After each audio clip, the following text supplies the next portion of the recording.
Imagine you're a senior salesperson at an IT service company. You're preparing a pitch for a major US client, and you have three options as you work on putting it together. You can do it the way things have always been done. You spend hours looking through LinkedIn profiles, YouTube, or articles to understand the person you're meeting for the pitch. Or there's another newer way. Maybe not as tried and tested, but certainly faster. You could feed these links into Microsoft Copilot and get a quick summary of what the client has been saying in public. And then we finally come to the third option. You could use Humantic AI. Within minutes, you get a one-page report on the client, how they like to be approached, whether they prefer small talk or straight numbers, even draft lines for a follow-up email. That is Humantic's niche. And right now, it's more important than ever to understand what's going on here. Because it's been quite a while since generative AI started rewriting the sales playbook in IT services. Now, with Gen AI, outreach can be personalized at scale.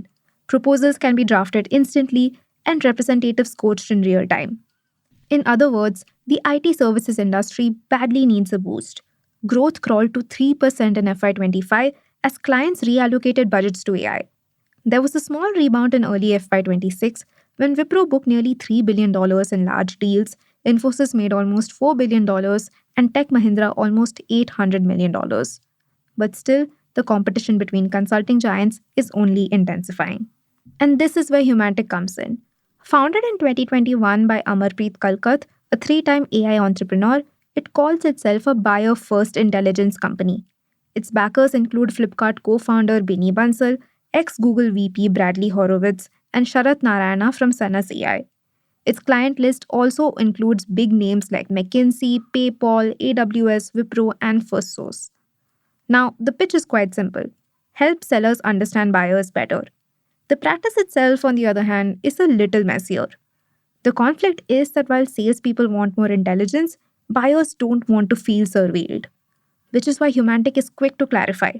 It doesn't touch private data.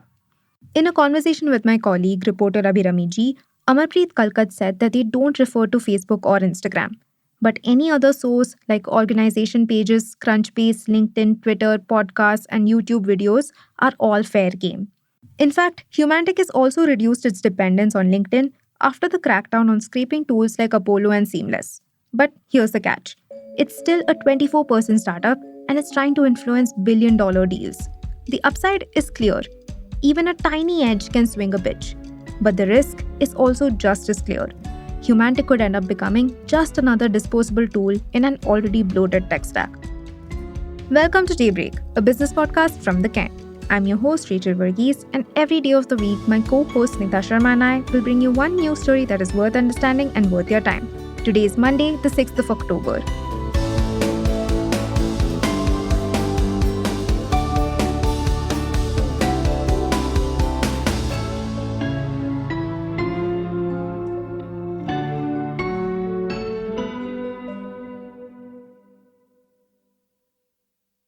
For years, IT service deals were won on a simple promise: we will save you money. That's not the case anymore. Mohit Upadhyay of Tech Mahindra told us that earlier, IT vendors used to win by cutting costs. About 15 to 20% of savings was considered good enough. But with generative AI in the picture, efficiency and cost savings are no longer differentiators. They are minimum requirements. Upadhyay added that clients now expect much bigger efficiency gains. What used to be an expectation of a 10% gain has now increased to 40%. And many clients assume that vendors are already AI ready. That's why tools like Humantic stand out. And the market is already reflecting this shift in demand. Just this month, TCS announced a nearly $650 million deal with Scandinavian insurer Tryg. This was TCS's first mega contract of the fiscal year. The thing is, clients aren't writing checks for incremental savings or efficiency anymore. They want large-scale change and distinctive outcomes. Kalkat told us that IT service companies have been quite stuck for about the last 2 years, and many of them have growth mandates that are quite aggressive. And now, sales conversations have shifted from how much money will this save to how will this transform our business. Basically, the need for differentiation is harder and more urgent. And so, the human factor, and by that I mean the ability to connect with a client beyond price or tech jargon, is suddenly important again. Now, here is why what Humantic offers matters. An HCL tech executive told us that Humantic is essentially a faster, automated version of what a pre sales team does. While the sales professional does client facing work, the pre sales professional does the background research. Before, that research could take 3 or 4 hours. Now, well, an AI tool can do it in 20 minutes. And as we mentioned before, it does this by referring only to publicly available information. More on this in the next segment.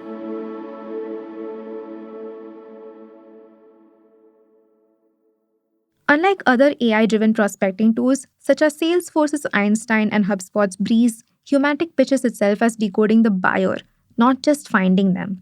Does this executive respond better to data or to stories? Should the first meeting be formal or casual over coffee?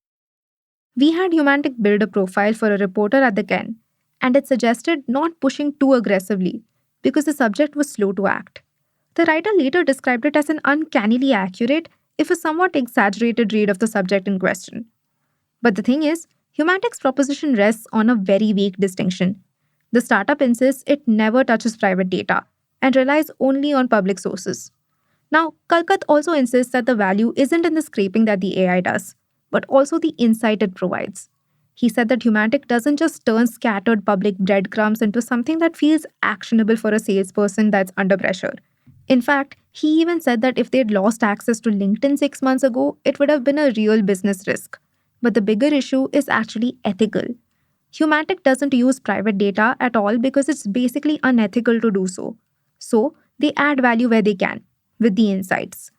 The company also makes a distinction between the size of a contract at sign up and after a full rollout. The company claims that the initial average contract value is around $30,000, but once a deployment scales across teams, that figure can rise above $100,000. In its early days, the startup did land marquee logos. PayPal signed up within weeks of its 2021 soft launch, and McKinsey followed soon after.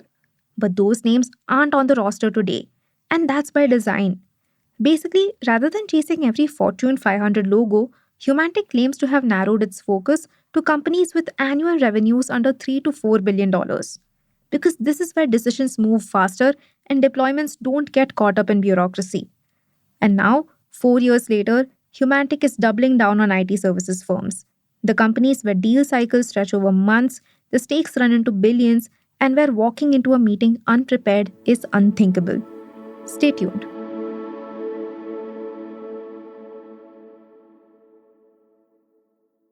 Okay, so measuring Humantic's impact is kind of tricky.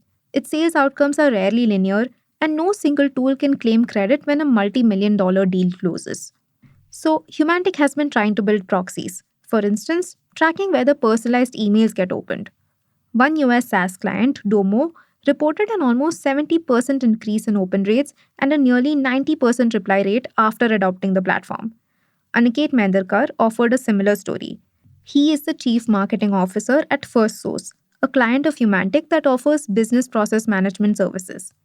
He told us that when FirstSource initially started using Humantic, it was first rolled out only to the company's CEO and the inside sales team, and they handle about 80% of all leads. Apparently, that pipeline has more than doubled.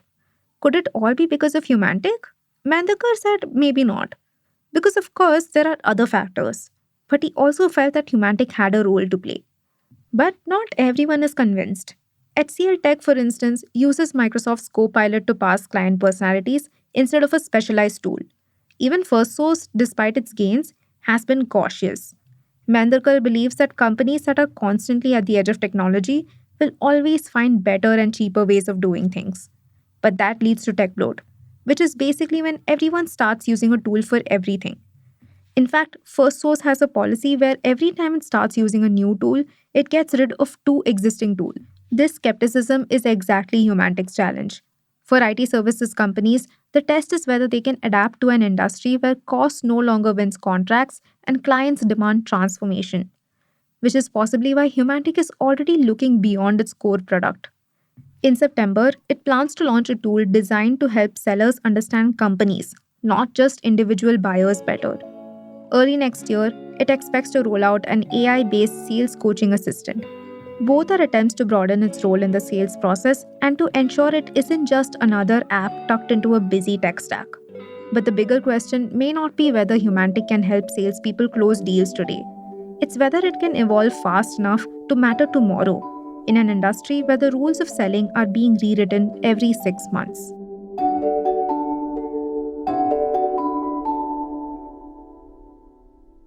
Daybreak is produced from the newsroom of The Ken, India's first subscriber-focused business news platform. What you're listening to is just a small sample of our subscriber-only offerings. A full subscription offers daily long-form feature stories, newsletters, and a whole bunch of premium podcasts. To subscribe, head to theken.com and click on the red subscribe button on the top of the Ken website. Today's episode was hosted and produced by my colleague Rachel Varghese and edited by Rajiv Sien.